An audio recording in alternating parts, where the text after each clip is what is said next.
रौनकपुर गांव की रौनक लौट आई थी क्योंकि लता जी का बड़ा बेटा सुरेश 1 साल बाद घर आया और कहने लगा, माँ, शहर में रहना बहुत ही मुश्किल है।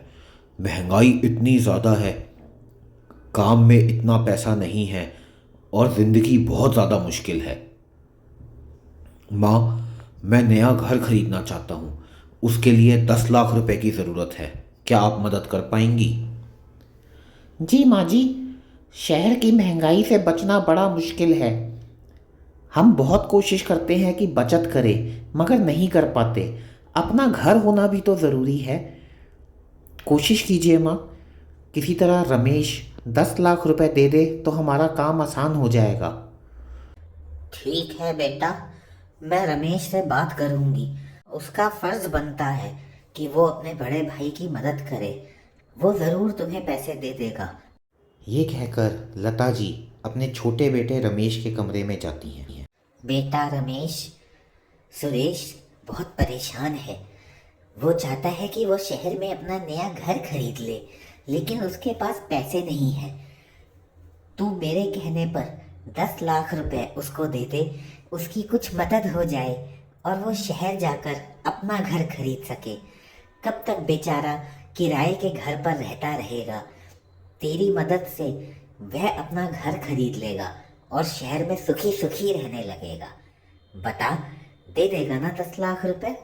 यह सुनकर रमेश हक्का बक्का रह जाता है, चुप रहता है। लेकिन उसकी बीवी गीता जवाब देती है और कहती है, माँ जी, ये आप क्या कह रही हैं? 10 लाख एक बहुत बड़ी रकम है। ये कहाँ से दे देंगे? आपको तो पता है, पिछले कुछ महीनों से खेती बाड़ी भी अच्छी नहीं चल रही। बेमौसम बरसात की वजह से सारी फसल इस बार भी खराब हो गई है। ऐसे समय में 10 लाख रुपए देना कोई छोटी बात तो नहीं है। और आप देखिए, गांव का इस घर का पूरा जिम्मेवारी रमेश के ऊपर है। आपकी भी पूरी जिम्मेवारी रमेश के ऊपर है। सुरेश भैया तो शहर में रहते हैं, साल में एक ही बार आते हैं। उनकी तो कोई जिम्मेवारी नहीं है, सारी जिम्मेवारियां बस हमारी हैं। और अब 10 लाख रुपए क्योंकि उनका घर आ जाए, ये कैसे हो पाएगा माँ जी? ये तो नामुमकिन है। कमरे के बाहर लता जी की बड़ी बहू रेखा कान लगाए सारी बात सुन रही होती है। वह गुस्से से लाल हो जाती है यह सुनकर कि गीता पैसे देने से मना कर रही है, और मन ही मन सोचती है कि आने दो इस गीता को, फिर इसको सबक सिखाती हूँ। क्यों रे गीता, तेरी जबान कुछ ज़्यादा ही चल रही है आजकल। जब रमेश पैसे दे रहा है तो तू क्यों बीच में टांग अड़ा रही है? 2 मिनट लगेंगे मुझे तुझे सीधा करने में, समझी या नहीं? अब तो माँ जी ने भी बोल दिया है कि रमेश को बड़े भाई के पैसे देने ही पड़ेंगे। तू क्यों बीच में बोल रही है? दीदी, मैं आप सबकी बहुत इज्जत करती हूँ, लेकिन मैंने सिर्फ इतना ही कहा कि घर के खर्चे बहुत बढ़ गए हैं। फसल भी खराब हो गई है और पिछले कुछ समय से रमेश ज़्यादा पैसे भी नहीं कमा पा रहे। ऐसे समय में 10 लाख रुपए देना हमारे बस की बात नहीं है। इसमें कुछ गलत नहीं कहा। आप पूरा मत मानिए, मेरा इरादा आपका अनादर करने का बिल्कुल नहीं था, लेकिन 10 लाख रुपए जैसी बड़ी रकम देना हमारे बस की बात नहीं। तो मुझे लगा मैं ही माँ जी को ये बात साफ साफ बता दूं। रमेश तो बोल नहीं पाएंगे, तो मुझे ही बोलना पड़ा। वहाँ अंदर लता जी रमेश को अपना निर्णय बता देती हैं।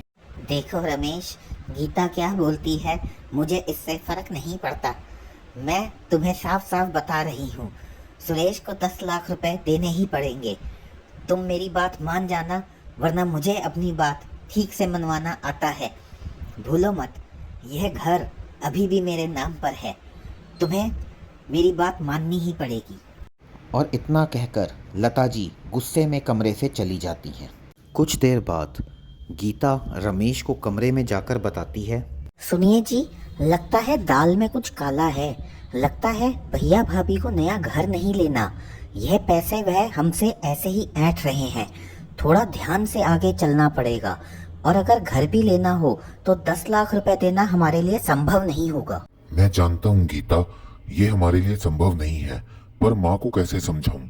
वह तो बचपन से ही बड़े भैया के लिए बहुत ज्यादा भावुक हैं। उनका झुकाव हमेशा बड़े भैया की तरफ ही रहा है। मेरी परेशानी तो वह समझ ही नहीं रही।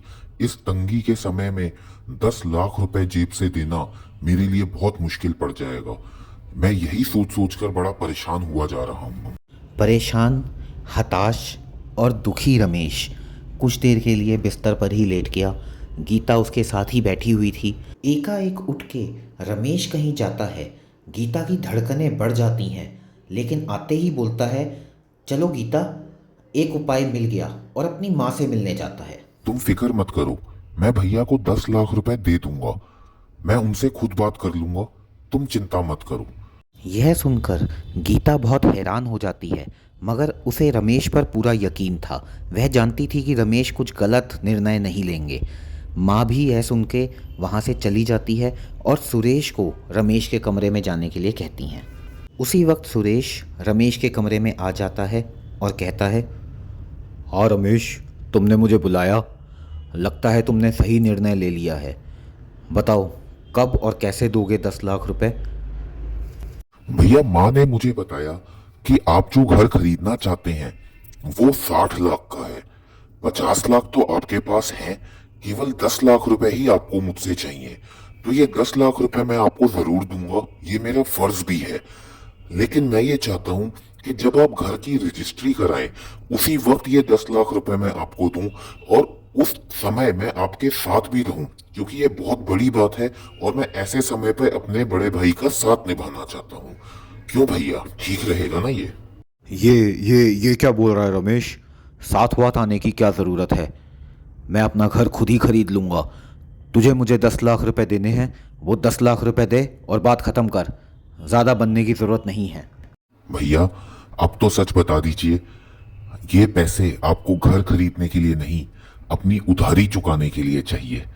माँ को आपने कुछ भावुक बातें बोलकर अपनी तरफ कर लिया और मुझसे 10 लाख रुपए ऐंठने लग गए। मैंने छुप के आपकी और भाभी की सभी बातें सुन ली थी और मैं जान गया था कि आपको कोई घर नहीं खरीदना। यह सिर्फ एक तरीका है अपना उधार चुकाने का। इस तरीके का धोखा अपने भाई को ही देना बहुत गलत बात है।